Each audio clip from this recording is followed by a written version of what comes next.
Hello students, welcome to MediG. Now here we are going to discuss strategy for RRB JEE CBT 2, right? RRB JEE CBT 2 का strategy हम लोग यहाँ discuss करेंगे for electrical के paper के लिए, right? क्या उसका वेटेज है, कौन से सब्जेक्ट का वेटेज ज़्यादा है, किस सब्जेक्ट का वेटेज कम है, इसके बारे में मैं आपको डिटेल में यहाँ डिस्कस करूँगा। किस सब्जेक्ट से कितने क्वेश्चन प्रीवियस ईयर में आए हुए हैं, राइट, वो सब बताऊंगा इसमें। क्या आपको स्ट्रेटजी रखना है एग्ज़ाम के लिए। CBT 1 आप लोगों का हो चुका है। CBT 2 मेरिट लिस्ट जो बनेगी उसमें CBT 2 के मार्क्स ही मैटर करेंगे, राइट। CBT 2 के जो नंबर हैं उसी से बनेगा आपका मेरिट लिस्ट। बाकी लास्ट स्टेप इसमें क्या होता है, document verification and medical test. अब ये जो CBT 2 होगा आपका, ये 150 मार्क्स का होगा, राइट। 150 क्वेश्चन इसमें आएंगे, जिसमें से आपको मालूम है 50 क्वेश्चन आपके नॉन टेक के होंगे और 100 क्वेश्चन टेक्निकल के होंगे। जो 50 क्वेश्चन नॉन टेक के आएंगे उसमें जनरल अवेयरनेस से आएगा 15 question 15 marks, and physics and chemistry 15 question 15 marks, basic of computer application 10 question 10 marks, environment and pollution control 10 number of question 10 marks, technical ability से आएंगे 100 क्वेश्चन, राइट। जो आपका technical होगा इलेक्ट्रिकल बैकग्राउंड उससे आएंगे आपके 100 क्वेश्चन। टोटल 150 क्वेश्चन है and duration है इसका 120 मिनट। 120 मिनट का ड्यूरेशन रहेगा इसका। 120 मिनट में आपको 150 क्वेश्चन करने हैं। सो लेवल ऑफ क्वेश्चन जो होगा ऑब्वियसली वो किस टाइप का होगा, क्वेश्चन पढ़िए और टिक कर दीजिए आंसर, राइट। इसमें कोई ऐसा क्वेश्चन नहीं आएगा कि आपको कोई बहुत कैलकुलेशन करना है या बहुत ज़्यादा टाइम कंज्यूम करने वाले क्वेश्चन, उस टाइप के नहीं होंगे। सिंपल क्वेश्चन होगा, रीड करिए, आंसर टिक कर दीजिए। तो 150 क्वेश्चन आएंगे, 150 मार्क्स। 1/3 का इसमें नेगेटिव मार्किंग भी होगा, 1/3 की इसमें नेगेटिव मार्किंग भी होगी, और वर्चुअल कैलकुलेटर आपको मिलेगा ही इसमें CBT 2 में। अब इसमें सब्जेक्ट्स जो होंगे आपके वो देखिए, इलेक्ट्रिकल में basic circuit and circuit law, मतलब सर्किट थ्योरी।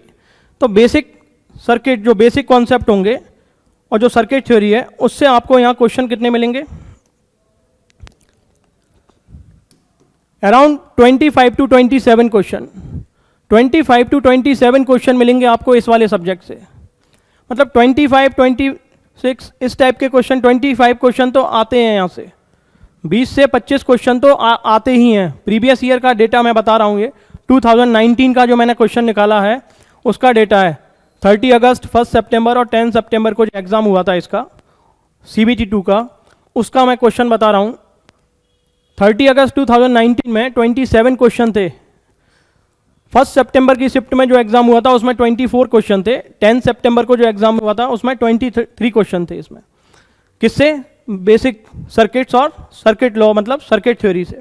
जो नेटवर्क है आपका और जो बेसिक सर्किट्स हैं वहाँ से 20 to 25 क्वेश्चन तो आएंगे ही आएंगे। फिर इसके बाद इलेक्ट्रिकल मशीन से भी 25 क्वेश्चन यहाँ से भी आने ही आने हैं।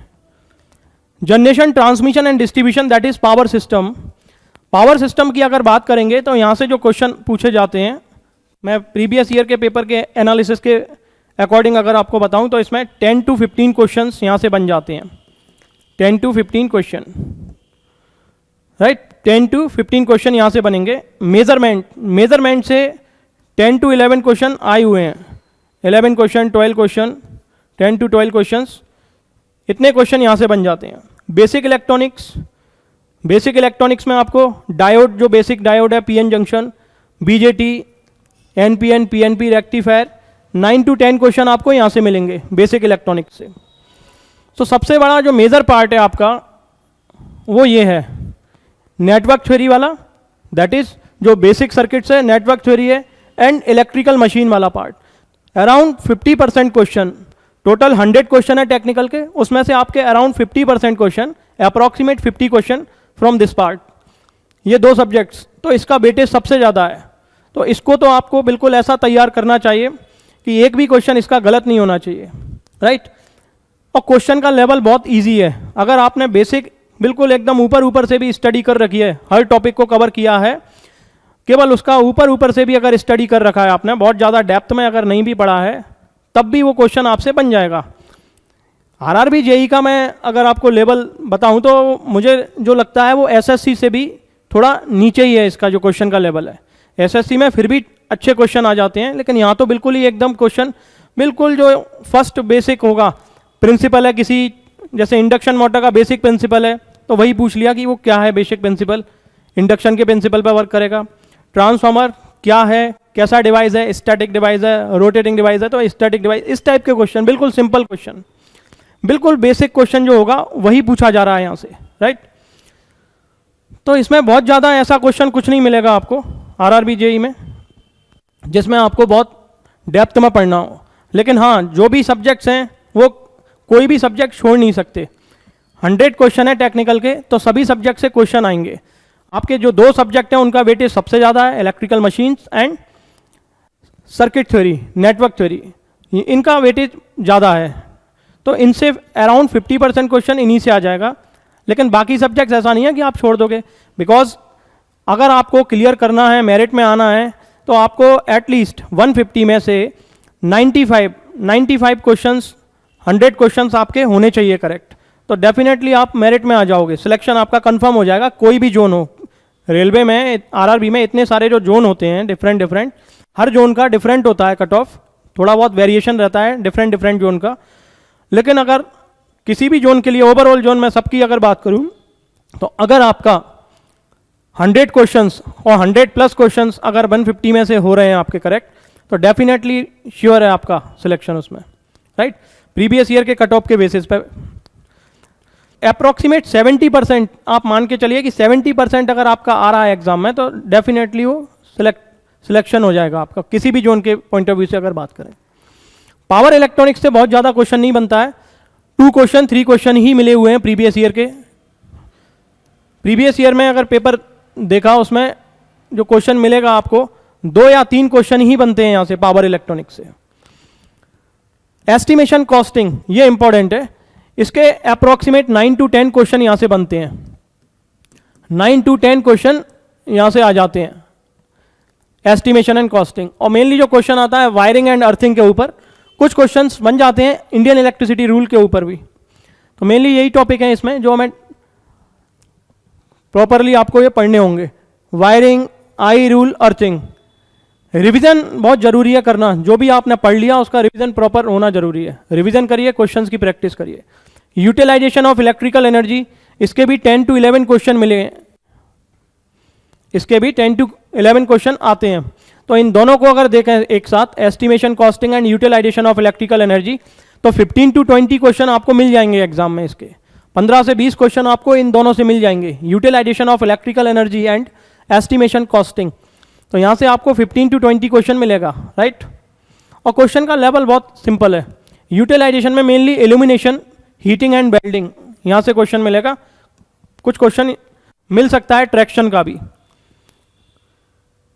इलेक्ट्रिकल मशीन, जैसा कि मैंने ये अभी आपको डिस्कस कर लिया, 25 to 27 क्वेश्चंस आपको यहाँ से मिल जाएंगे। क्वेश्चंस सभी टॉपिक से आएंगे मशीन के, transformer, induction, synchronous, DC.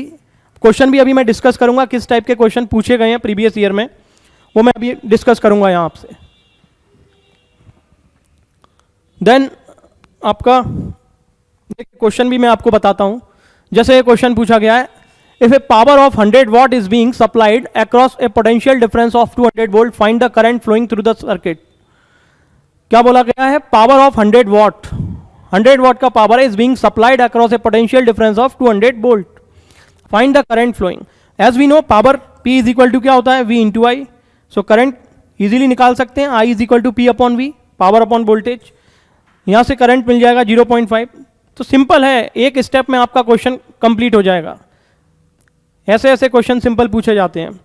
Basic circuit से भी जो क्वेश्चन पूछा जाता है, तो उसमें भी ऐसा क्वेश्चन सिंपल पूछेंगे जिसमें सिंपल आपको केवल एक लूप ही घुमाना पड़ेगा, एक ही लूप बन रहा होगा या एक ही नोड होगा जिस पे KCL अप्लाई करना है या KVL अप्लाई करना है। वेरी सिंपल, सिंपल सर्किट जो होगा पॉसिबल वही पूछा जाता है। डायरेक्टली फॉर्मूला बेस्ड क्वेश्चन आएंगे, P is equal to V into I, P is equal to I square into R, P equals to V square by R. Simple इन फॉर्मूले पे बेस्ड क्वेश्चन होते हैं। सी द नेक्स्ट क्वेश्चन, ये देखिए induction motor का ये question पूछा गया है, for a slip S and the supply frequency F, the frequency of current in rotor, rotor में जो इंड्यूस करंट का फ्रीक्वेंसी होता है उसको हम क्या बोलते हैं, slip frequency, that is S F, slip frequency S F. तो स्लिप फ्रीक्वेंसी एस एफ आ जाएगा, S into F, F is the supply frequency, rotor में जो करंट का फ्रीक्वेंसी बनता है, इंड्यूस करंट का फ्रीक्वेंसी, वो कितना होता है, एस एफ। इस टाइप के सिंपल सिंपल क्वेश्चन यहां से पूछे जाते हैं। Alternator has 20 pole and running at 300 RPM will generate alternating voltage and current whose frequency is। अब फ्रीक्वेंसी पूछ रहा है इंड्यूस वोल्टेज का अल्टरनेटर में, और उसके पोल्स गिवन है 20 एंड रनिंग एट 300 RPM। तो हमें मालूम है जो अल्टरनेटर होता है किसने स्पीड से ऑपरेट करता है, 120 F/P, 120 F/P।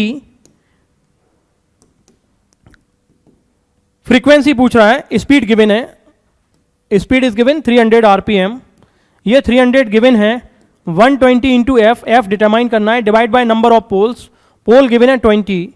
तो यहां से आप कैलकुलेट कर सकते हो फ्रीक्वेंसी एफ, फ्रीक्वेंसी कितना आ जाएगा, 300 into 26,000 divided by 120,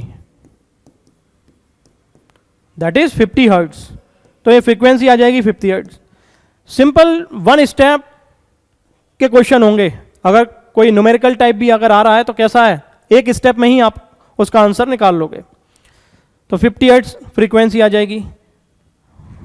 more over see the next question, ये डीसी मशीन से देखिए क्वेश्चन पूछा गया, ये सब 2019 के क्वेश्चन में डिस्कस कर रहा हूं, 2019 में ये पूछे गए क्वेश्चन है सीबीटी 2 में।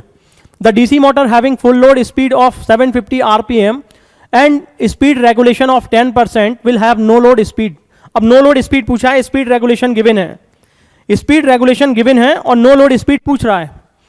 What is the speed regulation, speed regulation क्या होता है, सेम एज वोल्टेज रेगुलेशन, जैसे वोल्टेज रेगुलेशन का फॉर्मूला होता है ऐसे ही स्पीड रेगुलेशन के लिए क्या होता है formula, no load speed minus full load speed upon full load speed,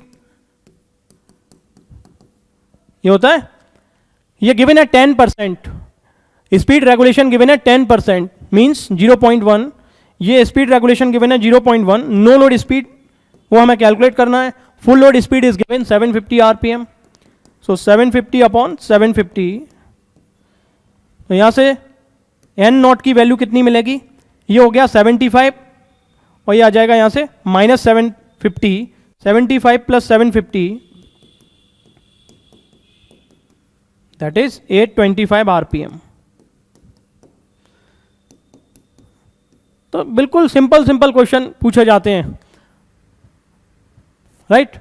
question का लेवल नहीं है ज़्यादा, अगर आपने पढ़ रखा है सब्जेक्ट्स पूरा, अगर पढ़ रखा है, बहुत डीप में नहीं पढ़ रखा है लेकिन टॉपिक सारे कवर कर रखे हैं, तो क्वेश्चन आप लोग बना लोगे इजीली, क्योंकि क्वेश्चन में डेप्थ नहीं होगी, कोई बहुत ज़्यादा ऐसा डेप्थ में कॉन्सेप्ट नहीं पूछेगा, सिंपल क्वेश्चन जो बेसिक बनेगा वही होगा। क्लियर। अब प्रिपरेशन स्ट्रेटजी क्या होना चाहिए इसके लिए, तो देखिए सबसे पहला तो ये है जो आपने अपने सब्जेक्ट्स पर रखे हैं उनका प्रॉपर रिवीजन कर लीजिए, ठीक है ना।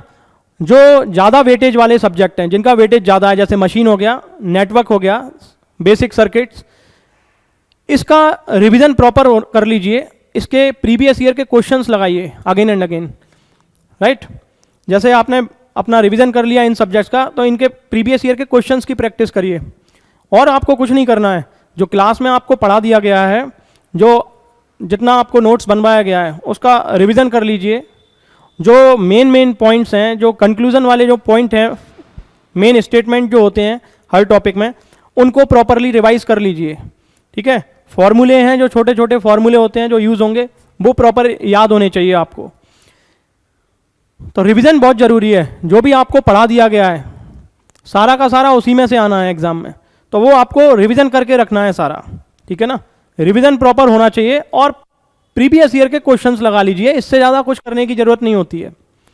प्रीवियस ईयर के आरआरबी के लगा लीजिए, एसएससी के लगा लीजिए प्रीवियस ईयर क्वेश्चंस, इतना अगर आप कर लेते हैं हर सब्जेक्ट्स के लिए, इट इज़ सफिशिएंट, ये इतना सफिशिएंट होगा आपके लिए, ठीक है। तो सबसे पहला तो स्टेप यही हो जाता है प्रिपरेशन स्ट्रेटजी में, रिवाइज।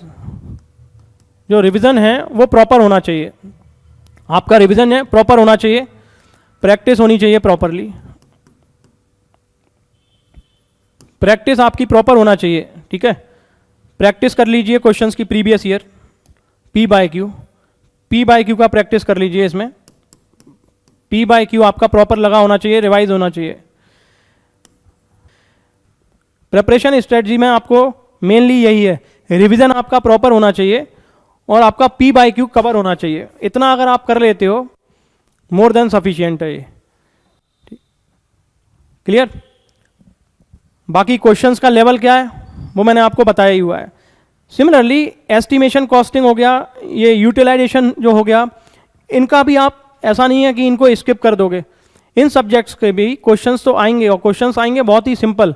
तो जितना जो आपको पढ़ाया गया है वो प्रॉपर तरीके से आप रिवीजन कर लीजिए, उनका भी छोड़ना कोई भी सब्जेक्ट नहीं है, क्योंकि आपको 100 क्वेश्चंस करेक्ट करने हैं 150 में से। एटलीस्ट 100 क्वेश्चंस अगर आपके करेक्ट हैं, 100 प्लस क्वेश्चन अगर आपके करेक्ट हो जाते हैं, डेफिनेटली आपका सिलेक्शन हो जाएगा, ठीक है ना। प्रीवियस ईयर के जो डेटा है उसके अकॉर्डिंग अगर बात की जाए तो 95 क्वेश्चंस, 95 के ऊपर अगर क्वेश्चन है आपके 100 प्लस हैं तो वो आपका श्योर है सिलेक्शन, किसी भी जोन की बात कर ली जाए।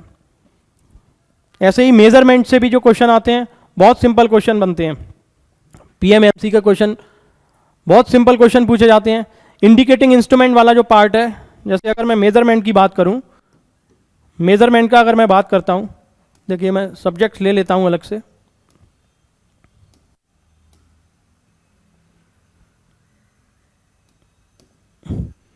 जैसे अगर बात करें मेजरमेंट की,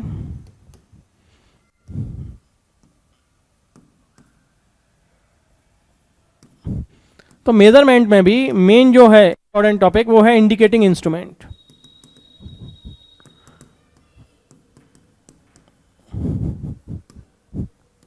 अब इंडिकेटिंग इंस्ट्रूमेंट्स में भी आपका पीएमएमसी एक तो इंपॉर्टेंट हो गया सबसे, फिर आपका डायनामो टाइप इंस्ट्रूमेंट में जो वॉट मीटर वाला पार्ट है, dynamo type watt meter and 3 phase power measurement using 2 watt meter method, 3 watt meter method, 1 watt meter method.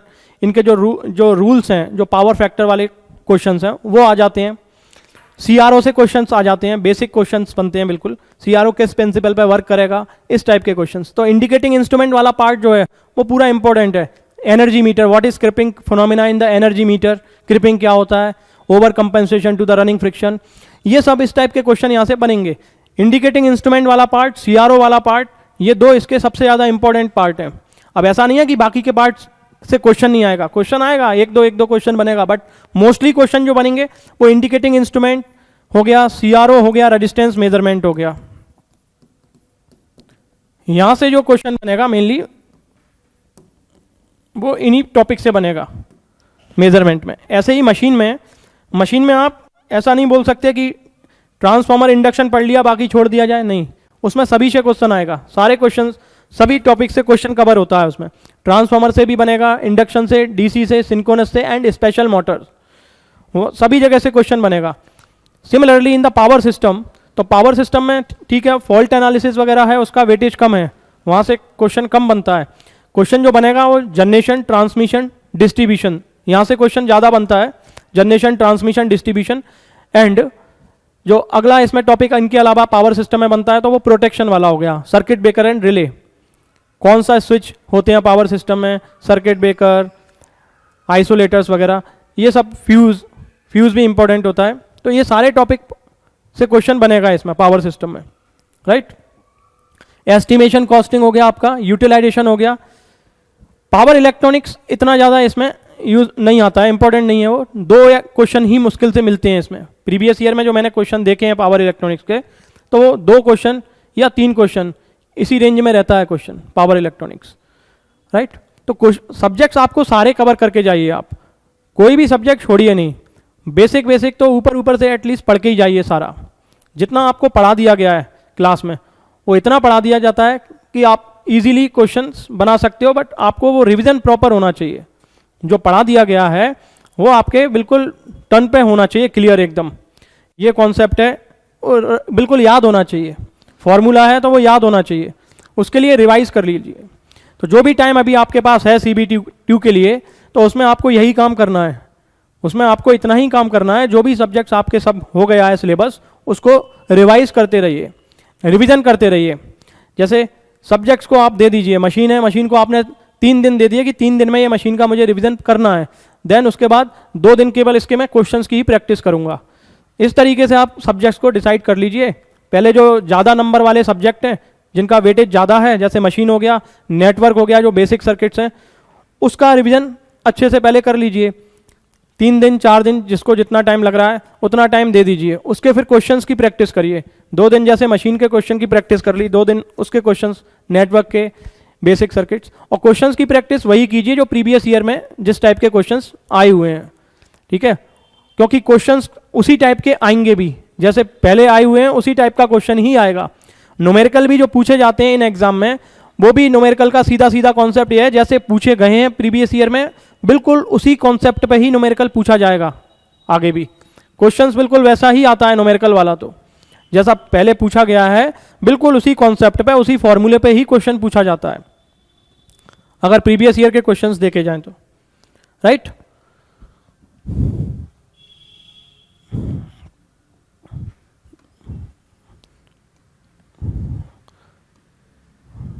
Okay okay, thank you. इस तरीके से आपको ये करनी है प्रैक्टिस, राइट।